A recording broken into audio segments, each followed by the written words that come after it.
Okay, confession time. Yesterday, I forced myself to sit down and get some serious work accomplished. Big plans, big goals, world-changing, life-altering type things. And then somehow 3 hours just disappeared. What went wrong? Well, I now know exactly the same net worth as SpongeBob. I've wasted 12 minutes watching a video on how to survive a moose attack, and I've read 47 comments arguing about whether pineapple belongs on pizza. Productivity? Zilch. Moose knowledge? Abnormally high. This is the thing. Distractions aren't just foolish little quirks. They're thieves, stealthy thieves. They slide in, grab your attention, and steal from you quietly. Time. And if they're stealing your time, guess what? They're also stealing your life, which sounds dramatic, I know, but think about it. Your time is your real wealth, not your money, not your fans, not the number of likes you get on a cat meme. Time is the one thing you can't buy back. And here's the trap. Our minds are hooked on comfort. Oh man, they're hooked. Your mind's all, why tackle the daunting task of building your dream when we can watch this llama learn to ice skate? But comfort is sneaky. It feels good in the moment, but over time, it's like quicksand. The deeper you sink into it, the harder to pull yourself out. Bypassing discomfort doesn't just keep you from moving forward, it erodes your confidence. Every time you choose the distraction, you're telling yourself, without realizing it, I can't do this. And before long, you actually think it. Procrastination, not laziness. It's like failure on sale, fake failure, the dollar store variety of failure.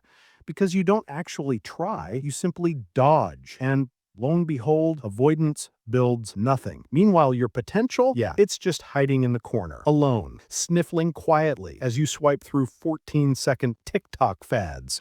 Honestly, avoiding distractions today is like a Greek myth. Remember Ulysses, the guy who tied himself to a boat so he'd not jump overboard when sirens wailed? That's us. Just the sirens are Instagram notifications and the DoorDash app. And let's be honest, I would literally tie myself to a chair if that means I am finally able to get through my email. Here's a mind-blowing fact. Every time you're interrupted, it takes you about 23 minutes to recover deep focus. 23 minutes? That's basically an entire episode of The Office. Distractions are expensive, not just in terms of time, but of momentum. Your focus is like sunlight. Cast it everywhere, that's warm, nice, pleasant, but focus it with a magnifying glass, you can start a fire and maybe burn away your procrastination habits. And then there's multitasking. Spoiler, it's not a thing. Every time I catch myself thinking, I'm good at multitasking, what I really mean is I'm doing 3 things poorly at once. Like, yeah, I can type and snack and watch Netflix and write all at once, but the thing that I actually completed? The bag of chips. Look, the people who are crushing it, the Mr. Beasts, the Elon Musks of the world, aren't mythical productivity unicorns.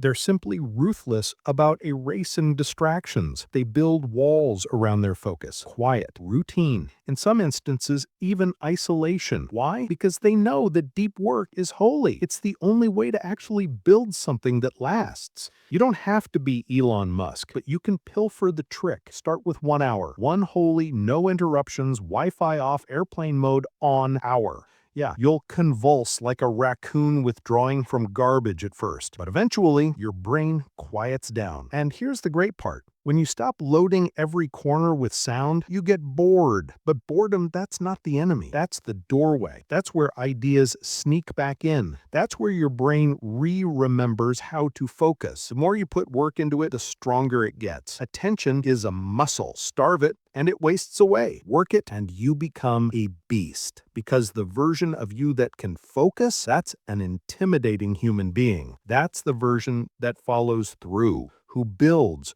who grows, who doesn't just daydream, but delivers. And let me tell you, that person is intimidating in the best possible way. So yes, distractions are small, but they're not. They're the chains that hold you. And the way out, starve them. Protect your focus.